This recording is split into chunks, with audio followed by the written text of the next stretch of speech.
Already మనకి ఎన్నో అవసరాలు ఎన్నో కష్టాలు ఉండే వాటిని అన్ని తీర్చుకోవాలంటే అది గవర్నమెంట్ ద్వారానే అయ్యేది. అది మనకు తెలంగాణ వచ్చిన ఎన్ని సంవత్సరాలకు మళ్ళా ఈ కొత్తగా వచ్చిన గవర్నమెంట్ ఎన్నో చేంజెస్ చేసి మనకి అనుకూలంగా ఉండేలా మనం ఆనందంగా ఉండేలా ఎన్నో చేంజెస్ చేసినందుకు మనం అందరం గవర్నమెంట్కి మనకి ఇంత చేసిన గవర్నమెంట్కి మనం ఇంత మరి ఏం చేద్దాం. ఈ సొసైటీకి మన గవర్నమెంట్ మన ప్రజలందరికీ ఈ పిల్లలందరికీ ఇంత మంచి ఫుడ్ ప్రొవైడ్ చేసి ఇంత మంచి సౌకర్యాలను అందిస్తున్నప్పుడు మనం ఓన్లీ ఆ సౌకర్యాలను అనుభవించుకుంటాం. ఇన్స్పెక్షన్ ఆఫీసర్ గారు please sir command to the dais. బట్టి చెప్పండి ఒకసారి. అలాగే ఈ కార్యక్రమానికి ఇచ్చేసినటువంటి ప్రజాప్రతినిధులు, మీడియా సోదరులకు, తల్లిదండ్రులకు పేరు పేరుగా స్వాగతం సుస్వాగతం తెలుపుతున్నారు సార్. ఇప్పుడు కార్యక్రమంలో ముందుగా మన మోహన్ రెడ్డి సార్ గారి చేతుల మీదుగా జ్యోతి ప్రజ్వలన కార్యక్రమం ఉంటుంది. వారితో పాటు అలాగే మా స్టాఫ్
ఇప్పుడు కార్యక్రమంలో తర్వాత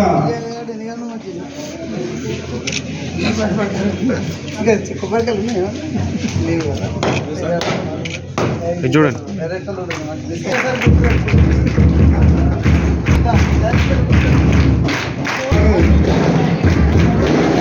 అందరూ పాల్గొనవలసిందిగా కోరుతున్నాం సార్.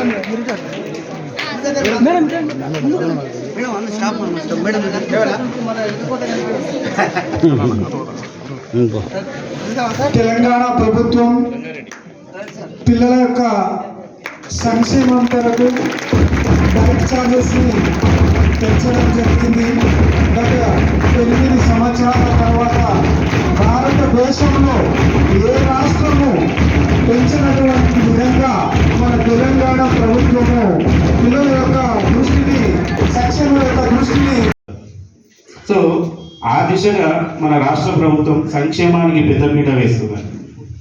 మీ అందరికీ తెలుసు, నూతనంగా ఏర్పడిన రాష్ట్ర ప్రభుత్వం ప్రజాపాలన అనే కార్యక్రమాన్ని తీసుకొని ప్రజలకి సంక్షేమం వైపు అంటే సంక్షేమ అభివృద్ధి కోసం అనేక పథకాలని ఇంప్లిమెంట్ చేయడంలో ప్రయత్నం చేస్తూ ఉన్నది.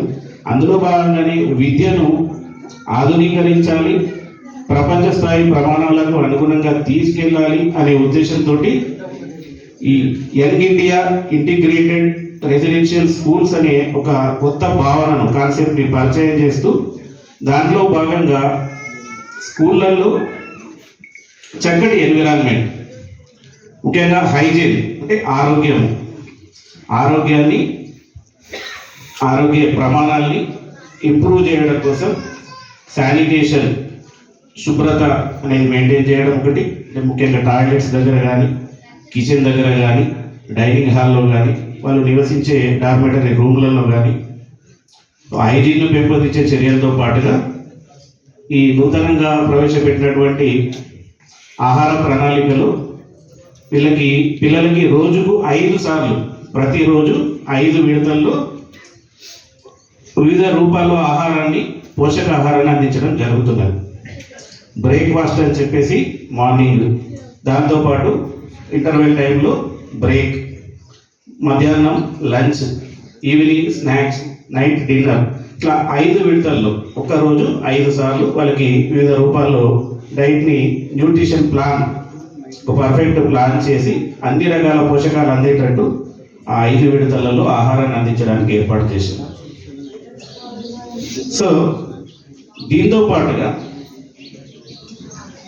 ఈ కొత్త ప్లాన్ ఇంప్లిమెంట్ చేయడం కోసం ఎక్కడ ఇప్పుడు ప్రభుత్వం ఉద్దేశం మంచిగా ఉన్నప్పటికీ అది పిల్లల దాకా చేరాలి అంటే దాని మీద ఒక నియంత్రణ వ్యవస్థ ఉండాలి. కాబట్టి ఒక టాస్క్ ఫోర్స్ కమిటీలను కూడా ఏర్పాటు చేశారు. ఈ టాస్క్ ఫోర్స్ కమిటీల ద్వారా ఏంటంటే ఈ ప్రోగ్రామ్ని సిస్టమేటిక్గా అందించడం కోసం వీళ్ళకి ఎవరైతే ఇంప్లిమెంట్ చేసే స్టాఫ్ ఉన్నారో వాళ్ళందరికీ కూడా రెగ్యులర్గా ట్రైనింగ్స్ ఇవ్వడం, 3 నెలల వరకు కూడా ఈ ట్రైనింగ్ కార్యక్రమాలు, అబ్జర్వేషన్ కార్యక్రమాలు ఉంటాయి. సో కేవలం డైట్ ప్లాన్ ప్రకటించేసి అక్కడికి వదిలిపెట్టడం కాదు, దాన్ని పర్ఫెక్ట్గా అమలుపరిచి పిల్లలకు పూర్తి స్థాయిలో దాని ఫలాలు అందేటట్టు ప్రభుత్వం ఇక్కడ ప్రణాళిక చేసింది. ఆ విషయాన్ని మీరంతా గుర్తించాలా. అదేవిధంగా మీ పిల్లలకి ఇంటి నుంచి ఎటువంటి బర్డెన్స్ మీ వైపు నుంచి ఉండకుండా వాళ్ళని చక్కగా చదువుకునేటట్టు ప్రోత్సహించండి. ఏదైనా సమస్య స్కూల్ నుంచి మీకు మీ పిల్లల ద్వారా తెలిసినప్పుడు లేదా మీ అబ్జర్వేషన్ చేసినప్పుడు వెంటనే ప్రిన్సిపల్ గారి దృష్టికి తీసుకెళ్ళి ఈ రకంగా ఉంది కాబట్టి దీన్ని సరి చేయండి సార్ అని చెప్పేసి వారి దృష్టికి తీసుకెళ్తే వారు చర్యలు తీసుకుంటారు. ఒకవేళ సమస్య ఏదైనా వారి చేతిలో లేనిది ఉన్నట్టయితే మా దృష్టికి తీసుకొచ్చినా కూడా మేము కలెక్టర్ గారి దృష్టికి తీసుకెళ్ళి వాటిని పరిష్కరించడానికి ప్రయత్నం చేస్తాం. అందరికీ ఒకే రకంగా ఉండేటువంటి ఆహార ప్రణాళిక ప్రారంభించిందో దాని గురించి ప్రజల్లో, పిల్లల్లో, పేరెంట్స్లో అవగాహన కల్పించడం అనేది ముఖ్య ఉద్దేశం. మీరు ఇందాక మన టీచర్స్ కొంతమంది చెప్పారు, గత 8-10 సంవత్సరాల నుంచి ఈ డైట్ కోసం గవర్నమెంట్ నుంచి వచ్చే నిధులు అనేటివి చాలా తక్కువగా ఉన్నవి. ఎందుకంటే 8 సంవత్సరాల క్రితం ఇచ్చిన నిధులు ఇప్పటి వరకు కంటిన్యూ అయినాయి. సో రేట్లు పెరుగుతున్న దృష్ట్యా ఆ ధరలకి పిల్లలకి సరైన ఆహారం అందలేకపోతుందని చెప్పేసి ప్రస్తుతం మన ప్రభుత్వం గుర్తించి గౌరవ ముఖ్యమంత్రి గారు శ్రీ రేవంత్ రెడ్డి గారు పిల్లలకి మంచి ఆహారం అందించాలంటే ఇప్పుడున్న రేట్ల ప్రకారం ఎక్కువ నిధుల్ని ఇచ్చినట్టయితే వారికి మంచి ఆహారం అందించవచ్చు అని చెప్పేసి ఇప్పటి రేట్లకు అనుగుణంగా ఈ డైట్ ఛార్జెస్ని పెంచడం జరిగింది. మీరు ఈ విషయంలో గమనిస్తే 10వ తరగతి విద్యార్థిని మనం పరిగణలోకి తీసుకుంటే ఆయనకి ఇంతకు ముందు 1100 రూపాయలు నెల కొరకు డైట్ ఛార్జీల కింద వచ్చేటివి. ఇప్పుడు పెరిగిన ధరల్లో 1540 రూపాయలు ఈ స్కీమ్ ద్వారా గవర్నమెంట్ విడుదల చేస్తున్నారు. అంటే సుమారుగా 40%, 100కి 40 రూపాయల చొప్పున పెంచి పిల్లలకి ఆహారం కోసం నిధులు విడుదల చేస్తుంది. అదేవిధంగా కాస్మెటిక్ ఛార్జెస్ అంటే ఈ టూత్ బ్రష్లు కానీ, పేస్ట్లు కానీ, సబ్బులు కానీ, షాంపూస్ కానీ, కొబ్బరి నూనె కానీ, మాయిశ్చరైజర్ క్రీమ్స్ కానీ ఇటువంటివి కొనుక్కోవడం కోసం ప్రతి నెల ఇంతకుముందు 75 రూపాయలు వచ్చేది మొన్నటి వరకు కూడా. సో 75 రూపాయలు ఇవన్నీ వస్తువులు కొనుక్కోవడం కొద్దిగా ఇబ్బందిగా ఉండేది. ఇప్పుడు వాటిని 275 రూపాయలు పెంచుతుంది. 75కు 275కి ఎంత డిఫరెన్స్ ఉందో చూడండి. మనకు 200% పైగా కాస్మెటిక్స్ ఛార్జెస్ని పెంచడం జరిగింది. అంటే ఇక్కడ మనం గుర్తించాల్సింది ఏంటంటే మన స్వామి వివేకానంద గారు ఒక ఈరోజు ఈ రాష్ట్రంలో నూతన ప్రభుత్వం ఏర్పడ్డ తర్వాత సంవత్సర కాలం పూర్తయింది. ఈ సంవత్సర కాలంలో గతానికి భిన్నంగా గణనీయమైన మార్పులు తీసుకొస్తూ ఈ రాష్ట్ర ముఖ్యమంత్రి వర్యులు పెద్దలు రేవంత్ రెడ్డి గారి సారథ్యంలో రాష్ట్ర మంత్రివర్గం ఈ ప్రభుత్వము తీవ్రంగా కృషి చేస్తుంది. అందులో భాగంగా ప్రధానంగా ఈ దేశంలో ఉన్నతమైన ప్రమాణాలు నెలకొల్పాలంటే జీరో నుంచే స్టార్ట్ చేస్తే ఆ ప్రమాణాలు ముందుకెళ్తాయి. విద్య సక్రమంగా అందించినప్పుడే, విద్యార్థులు ఉన్నతమైన విద్యను అభ్యసించినప్పుడే ఈ దేశం అన్ని రంగాల్లో ముందుకెళ్తుందని నమ్మిన వ్యక్తులలో రాష్ట్ర ముఖ్యమంత్రి రేవంత్ రెడ్డి గారు ప్రథముడు.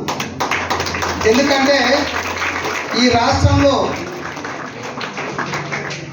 ప్రభుత్వం ఏర్పడిన వెంటనే సహజంగానే ఈ శాఖ కూడా, విద్యాశాఖ కూడా పెద్దలు రేవంత్ రెడ్డి గారి వద్దనే ఉంది. గతంలో చాలామంది, అంటే ఇక్కడ మేము ప్రభుత్వంలో ఉన్నామని చెప్పడం కాదు, కానీ గతంలో ఇచ్చేటటువంటి డబ్బులు ఏవైతే ఉన్నాయో పిల్లలకు సరిపోయేటి కావు.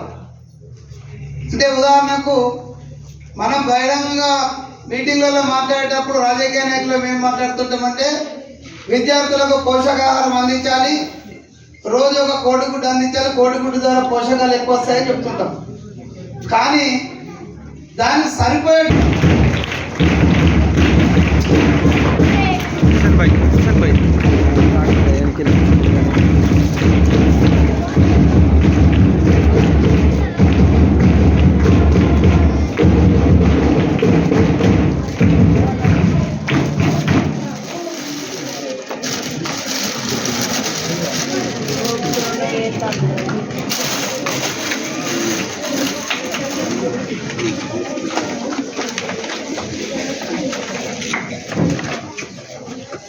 సో దీంట్లో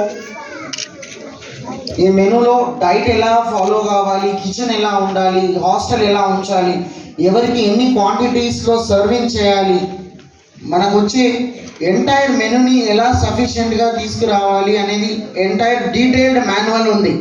ఎవరు కొత్తగా వచ్చినా కానీ, కొత్తగా వచ్చిన స్టాఫ్ కూడా ఇది చదివితే సరిపోయింది. ఏ కిచెన్ స్టాఫ్కి అనేది చూపిస్తే సరిపోయింది. చిన్న పిల్లలకు కూడా అర్థమయ్యేటువంటి తీరుగా దీన్ని తీర్చిదిద్దారు. Thank you so much sir, thank you so much for the government of Telangana. Thank you sir. అలాగే చాలా సమయం అయింది, పిల్లలు ఆకలితో ఉన్నారు. అలాగే బ్రష్లు, పేస్టు, అదేవిధంగా కటింగ్ చార్జెస్, ఇవన్నీ అవి నిజంగా సరిపోయేవి కావు. మళ్ళీ వచ్చేటప్పుడు ఇంటికాడ తల్లిదండ్రులను కొంచెం ఇబ్బంది పెట్టి పైసలు తీసుకొచ్చుకుంటారు. కానీ ఈరోజు రాష్ట్ర ముఖ్యమంత్రి 7వ తరగతి పిల్లలకు 150 రూపాయలు వేసిండు. అదే 10వ తరగతి వాళ్ళకైతే 200 రూపాయలు వేసిండు. అంటే దాదాపు 200% పెంచిండు. ఇది నిజంగా ఎవరు ఊహించరు. మీరు దయచేసి తల్లిదండ్రులు ఆలోచించండి. ఇవన్నీ పెంచిన ఎవరికి? మీ పిల్లలకు పెంచిందంటే మీ కుటుంబానికి వస్తున్న ప్రయోజనాలని మీరు గుర్తించాలి.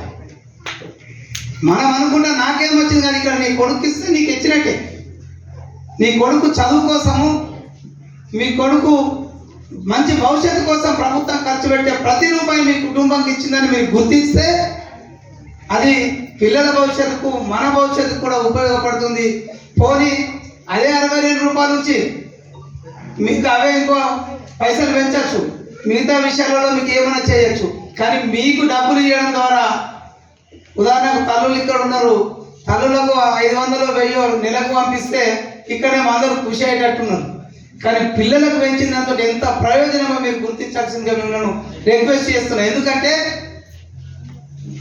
పిల్లలు చదువుకుంటేనే, పిల్లలు విద్యావంతులైతేనే మన కుటుంబాలు బాగుపడతాయి. ఎందుకంటే విద్య ద్వారానే మిగతా అన్నిటికీ లింక్ ఉంటుంది. విద్య ద్వారానే సంస్కారం తెలుసుకుంటాం, విద్య ద్వారానే లోక జ్ఞానం తెలుసుకుంటాం, విద్య ద్వారానే అన్ని ప్రయోజనాలు ఉంటాయి. కాబట్టి మీరు కూడా మీ పిల్లల యొక్క విద్య కోసం, నిజానికి చాలా మంది రోజు కూలి చేసే వాళ్ళు కూడా మా పిల్లలను బాగా చదివించాలని ప్రైవేటు కాన్వెంట్లో చదివించడానికి ఇబ్బందులు పడుతున్నటువంటి పరిస్థితులు మనం అందరం గ్రామాలలో చూస్తున్నాం. మన ఇంట్లో పనికొచ్చే ఆమె వాళ్ళ పిల్లల్ని ఎంత కష్టపడి, ఒక ఇల్లు తుడిచేట ఆమె 4 ఇళ్ళు తుడిచి కొడుకును, బిడ్డను ప్రైవేటు పాఠశాలలో చదివించడానికి ప్రయత్నం చేస్తారు. కానీ ఈరోజు ప్రభుత్వాలు ఒక మంచి నిర్ణయం తీసుకొని ఇంత పెద్ద మొత్తంలో డైట్ ఛార్జెస్ పెంచడం అంటే, ఈరోజు ఈ కార్యక్రమం ద్వారా చాలామంది బయట వేరే మాట్లాడచ్చు రాజకీయాలు. అంతేగా వారానికి ఒక రోజు, ఆదివారం రోజు, సోమవారం నుంచి శనివారం వరకు ఒక కోడిగుడ్డు కంపల్సరీ ఇస్తారు. ఆదివారం రోజు చికెన్ పెడతాం. అంతేకాకుండా నెలలో 2 సార్లు, మంగళవారము బుధవారము వాళ్ళ వీళ్ళు బట్టి నెలలో 2 సార్లు పిల్లలకు మటన్ కూడా ఇచ్చే కార్యక్రమాన్ని ఇలా ప్రభుత్వం తీసుకున్నదంటే పిల్లల మీద ప్రభుత్వం యొక్క ఆలోచన, వాళ్ళని ఏ విధంగా ప్రయోజకులు చేయాలనే ఒక లక్ష్యం ఏ విధంగా మనం గుర్తించాల్సిందిగా పిల్లల తల్లిదండ్రులని మీ అందరినీ, అంటే మీరు గుర్తించాల్సిన విషయం. చాలా విషయాల్లో మన పక్క వాళ్ళు మాట్లాడుతుంటారు, అరే నాకు ఇది రాలేదు, ఈ ప్రభుత్వం వచ్చినాక పాత సారు మన పాత సారు అది ఇస్తుండే ఇది ఇస్తుండే, కానీ పిల్లల్ని ఇక్కడ ఎండబెడుతుండే. నేను కాదని అనడం లేదు, పాత సారు చాలా విషయాలు ఇస్తుండే, కానీ ఇక్కడ పిల్లలకు 8 సంవత్సరాలు 30 రూపాయలు 40 రూపాయలు ఉన్నటువంటి నూనె ధర 200 రూపాయలు అయినాడు కూడా ఆ రేటు పెంచలే. పిల్లలకు అప్పుడు ఏం చేయాలి మరి?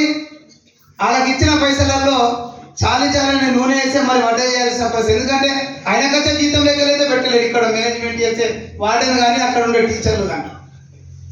ఇవన్నీ గ్రహించిన ముఖ్యమంత్రి దయచేసి తల్లిదండ్రులు మేము రిక్వెస్ట్ చేస్తున్నాం, వాస్తవాలు చాలా విషయాలలో మనం వాస్తవాలు గ్రహించాలి. ఆ వాస్తవాలను తెలియజేయడానికి ఇలా ఒక ప్రభుత్వం ప్రయత్నం చేస్తుంది.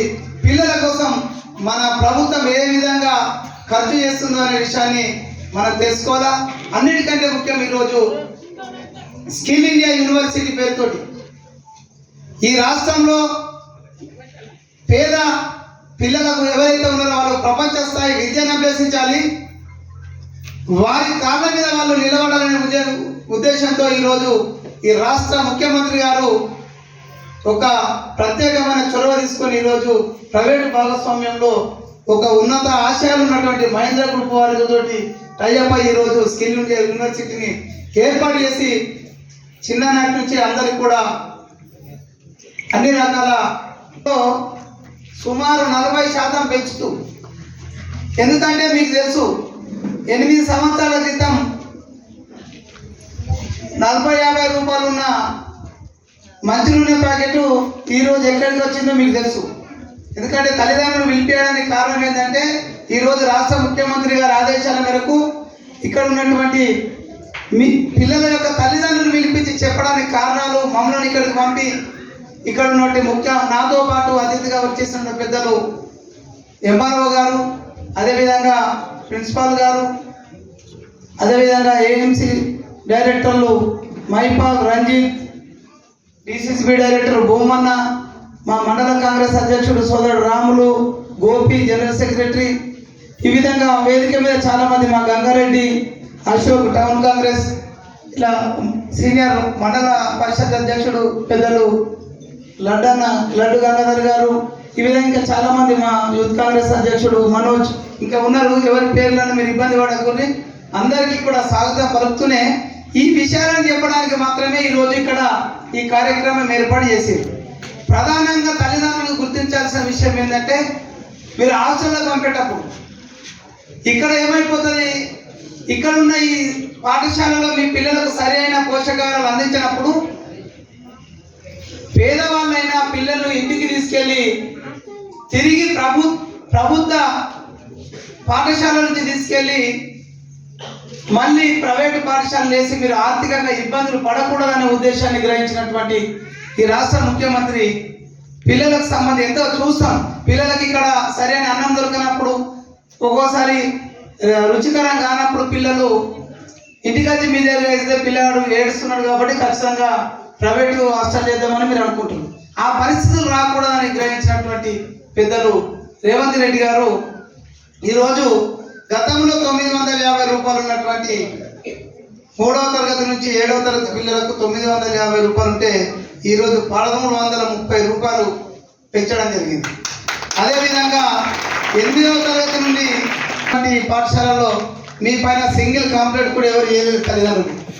అది నిజంగా 100% మీరు పూర్తిగా మీ సమయాన్ని కేటాయించి మీరు మీ పిల్లల యొక్క భవిష్యత్తు కోసం పాటుపడుతున్నందుకు మీ అందరికీ కూడా ఈ రాష్ట్ర ప్రభుత్వం ద్వారా, నేను ఈరోజు వచ్చింది ఇక్కడ రాష్ట్ర ప్రభుత్వ ప్రతినిధిగానే వచ్చినా కాబట్టి మీ అందరికీ ధన్యవాదాలు తెలియజేస్తున్నాం. మీకు సంబంధించిన విషయాల్లో కూడా గతంలో అందులో మీరు ఉన్నదో లేరో కానీ ఉపాధ్యాయులకు సంబంధించిన చాలా విషయాల్లో, ఎందుకంటే ఉపాధ్యాయులు పడుతున్న ఇబ్బందులు కూడా గ్రహించినటువంటి రాష్ట్ర ముఖ్యమంత్రి దశాబ్ద కాలంగా ప్రమోషన్ లేక, ట్రాన్స్ఫర్స్ లేక, ట్రాన్స్ఫర్ లేక, ప్రమోషన్ లేక ఇబ్బందులు పడుతుంటే వాటిని తీర్చిదిద్దినటువంటి వ్యక్తి రాష్ట్ర ముఖ్యమంత్రి గారు. అదేవిధంగా పాఠశాలలు ఏర్పాటు చేయడం ముఖ్యం కాదు, అందులో స్టాఫ్ కూడా నియమించాలని ఈ పాటికే 11,000 పైచిలకు ఉపాధ్యాయుల నియామకాలు చేసినటువంటి వ్యక్తి రాష్ట్ర ముఖ్యమంత్రి గారు. బహుశా నాకు తెలుసు పీడీ గారు ఏడున్నా, మీ పీడీ గారు పీఈటీల నియామకం లేదు. అటువంటి నియామకాలను ఈ ప్రభుత్వం వచ్చిన తర్వాత మొట్టమొదటిసారిగా నియమించడం తెలిసిందనే విషయాన్ని ఇక్కడ అందరూ గుర్తుంచుకోవాలి. పీఈటీ ఎందుకు ఉండాలంటే, పీఈటీ అనేది కూడా ఒక క్లాసే. ఆ పీఈటీ అనే సార్ కూడా అనుభవ క్లాస్ అంటే పిల్లలకు ఆటలు నేర్పించాలా, వ్యాయామం నేర్పించాలా, వాళ్ళని ఆరోగ్యంగా ఉండటానికి కావాల్సిన చిట్కాలు చెప్పాలా వాళ్ళకు. ఎందుకంటే చదువు ఒక్కటే కాదు, ఆటలలో నైపుణ్యం సాధిస్తే కూడా ఈ రాష్ట్రానికి, ఈ దేశానికి, తద్వారా మన అందరికి కూడా ఉపయోగించే కార్యక్రమాలు ఉంటాయి. కాబట్టి అటువంటి ఒక పాఠశాలలో పీఈటీ లేకపోతే మిగతా సబ్జెక్టుల్లో ఉన్న టీచర్లు అందరూ ఉన్న పీఈటీ లేకపోవడం అనేది అన్నిటికంటే పెద్ద వెలితి అనే విషయాన్ని గ్రహించిన రాష్ట్ర ముఖ్యమంత్రి పీఈటీలను కూడా ఈ రాష్ట్రంలో నియమించినటువంటి గొప్ప వ్యక్తి రాష్ట్ర ముఖ్యమంత్రి రేవంత్ రెడ్డి గారు. కాబట్టి దయచేసి మిగతా విషయాలన్నీ మా ఎంఆర్ఓ గారు అన్ని క్లియర్గా మీకు అర్థమయ్యేటట్టు చెప్పింది కాబట్టి నేను వేరే సబ్జెక్ట్ తీసుకున్నా. దయచేసి ఇక్కడ ఉండే విషయాలలో ఇంతకుముందు ప్రిన్సిపాల్ గారు కూడా ప్రసాద్ గారు ఇక్కడ చిన్న చిన్న సమస్యలు ఉన్నాయి. మీ పిల్లల చదువులు, ఈ దేశ భవిష్యత్తు ఈ పిల్లలపైనే ఉంది కాబట్టి రాష్ట్ర ముఖ్యమంత్రి గారు ముందు పిల్లల చదువులకు సంబంధించి ఆలోచించిన తర్వాత తల్లుల దగ్గరికి వెళ్దాం, ముందు పిల్లలు బాగుంటాయి కదా, తల్లి సంతోషంగా ఉండేదాన్ని గ్రహించినటువంటి వ్యక్తి ఈ రాష్ట్ర ముఖ్యమంత్రి. గతంలో ఉన్న వాళ్ళు ఏం లేదు, తల్లిని సంతోషపడితే పిల్లలు వెళ్ళిపోతుందని అనుకుంటారు. ఇక మీరేమో అది ఇది గురించలేదు. ఇక్కడ జరుగుతున్నాయి, మీరు గ్రామాలలో చెప్పాలా. నిజానికి ఇంటిగ్రేటెడ్ పాఠశాలల పేరుతోటి ఒకే దగ్గర అన్ని కులాల, అన్ని మతాల అందరినీ ఒకే దగ్గరికి తెచ్చి అందరికీ ఒకే రకమైన విద్య, ఒకే రకమైన ఆహారం పేరుతో ఈరోజు రాష్ట్ర ముఖ్యమంత్రి కొత్త ఆలోచనతో ముందుకెళ్తున్నటువంటి పరిస్థితి. ఇప్పుడు ఈ సంవత్సరమే మనకు సుమారు 28, 26 అంటే 54 ఇంటిగ్రేటెడ్ పాఠశాలలు ఇప్పటికే మంజూరైంది ఈ రాష్ట్రంలో. ఈ విధంగా ఇంకో 50, 60 మంజూరైతే వాటిలో కూడా కొన్ని వేలాది మంది విద్యార్థులకు ఇటువంటి అంటే ఉచితంగా చదువు అందించే కార్యక్రమం, ప్రైవేట్ స్కూళ్ళకు పేద విద్యార్థులు వెళ్లకుండా చూసే కార్యక్రమాన్ని ఈ రాష్ట్ర ముఖ్యమంత్రి సాక్షాత్తు విద్యాశాఖ మంత్రిగా ఇటువంటి కార్యక్రమం ముందుకు తీసుకెళ్తున్న సందర్భంలో మీ అందరికీ చెప్పేది ఒకటే, పిల్లలు మీకు గతంలో ఎన్నిసార్లు ఇద్దరు కోడిగుడ్లు మీకు వారంగా ఇప్పుడు కాదు ముందు రేపు ఇప్పుడు ఎన్ని ఇస్తారు? 5 ఇస్తురా? ఇది మంచిగా ఉందా, బాగుంది, ఇదే మంచిగా ఉందా? మరి మీ తల్లిదండ్రులకు చెప్పాలా, అవ్వ నువ్వుకి అటు కనుక్కుని ఏది ఉన్నా మాకు మంచిగా భోజనాలు పెడుతున్నారు, మాకు చదువు మంచిగా చెబుతారని చెప్పాల్సిన బాధ్యత ఉంది. కాబట్టి తల్లిదండ్రులందరికీ కూడా ఎందుకు ఈ కార్యక్రమాన్ని పిలిచాము, ఈ కార్యక్రమం ద్వారా మెసేజ్ నేను చెప్పే దానికోసం కాదు, కానీ ప్రభుత్వాలు ఇటువంటి కార్యక్రమాలు చేయడం ద్వారా మీరు కూడా ఎటువంటి ఇబ్బందులు చెప్తే ప్రభుత్వాలు వాటిని మార్చుకోవడానికి, ఇక్కడ ఉన్నటువంటి మేనేజ్మెంట్ వాటిని తీర్చిదిద్దడానికి ఒక ప్రయత్నం చేస్తారని పిలుస్తారు. కానీ మేము పోస్తాం, అది 50 ట్రిప్పులు కానీ 20 ట్రిప్పులు కానీ 30 ట్రిప్పులు కానీ. అదేవిధంగా ఆ వంటశాలలో, అదేవిధంగా స్టోర్ రూమ్లో కొంచెం ఎడ్జస్ట్ ఫ్యాన్లు కావాలని అడిగిర్రు. ఆ రెండింటికి 3 ఎడ్జస్ట్ ఫ్యాన్లు కావాలంటే 5,000కి ఒకటి ఉంటుంది అని అన్నాడు మీ ప్రసాద్ గారు. నా సొంతంగా ఆ 3టికి కూడా 15,000 రూపాయలను నేను మీకు ఎందుకంటే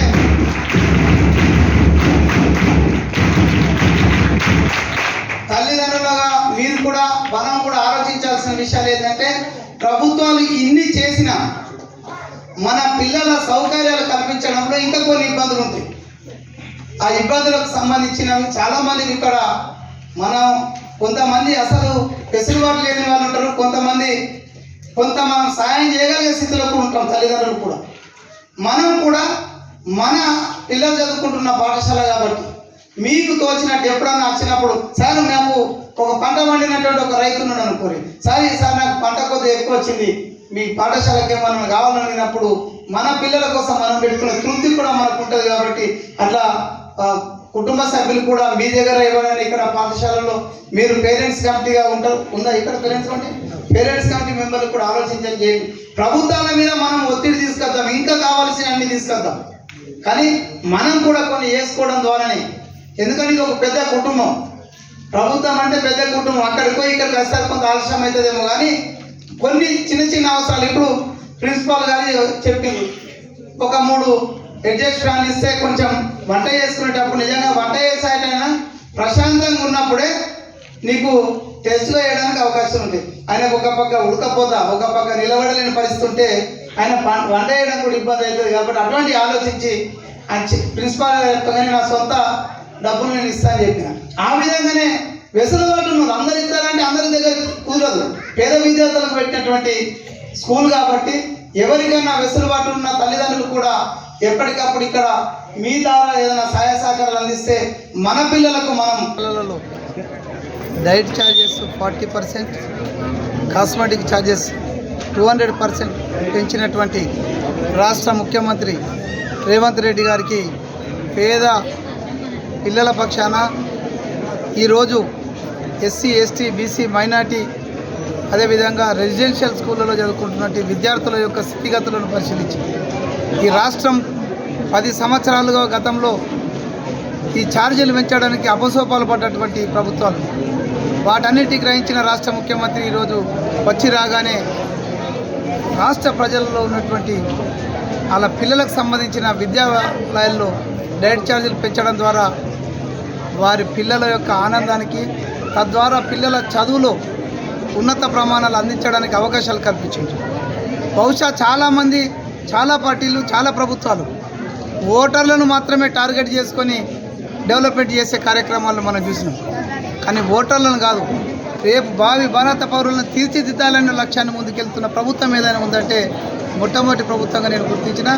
ఖచ్చితంగా ఈ పిల్లల కోసం ఇచ్చినటువంటి పెంచినటువంటి డైట్ ఛార్జీల ద్వారా పిల్లల ఆరోగ్య స్థితి, అదేవిధంగా వారికి సంబంధించిన ప్రోటీన్ ఫుడ్ను అందించడానికి అవకాశాలు కల్పించినందుకు ముఖ్యమంత్రి గారికి ధన్యవాదాలు తెలుపుతూనే ఓటర్లకు సంక్షేమ పథకాలు కాదు, విద్యాలయాలకు డబ్బులు కేటాయించి విద్యను అభ్యున్నతి చేసినప్పుడే ఈ దేశ పౌరులుగా ఈ బాలులందరినీ కూడా తీర్చిదిద్దిన వాళ్ళం అవుతామనే విషయాన్ని తెలియజేస్తూ, ఖచ్చితంగా ఇటువంటి కార్యక్రమాల ద్వారా గత ప్రభుత్వాలు చేసినటువంటి తప్పిదాలను గుర్తించాల్సిందిగా గత పాలకులు నేను ఈ సందర్భంగా గుర్తు చేస్తున్నాను. గత పాలకులు ప్రతిదాన్ని తప్పుపట్టడం కాదు, ఈరోజు ఈ రాష్ట్రంలో ఉన్నటువంటి SC, ST, BC, minority residential పాఠశాలలో విద్యార్థుల స్థితిగతులు గుర్తించిన రేవంత్ రెడ్డి గారు మరి ఇంత పెద్ద మొత్తంలో డైట్ ఛార్జెస్లు, అదేవిధంగా కాస్మెటిక్ ఛార్జీలు పెంచినప్పుడు ఇక్కడ ఉన్నటువంటి మిగతా పార్టీల నాయకులు ఎందుకు అప్రిషియేట్ చేయలేరని ఈ సందర్భంగా నేను క్వశ్చన్ చేస్తున్నా. కేవలం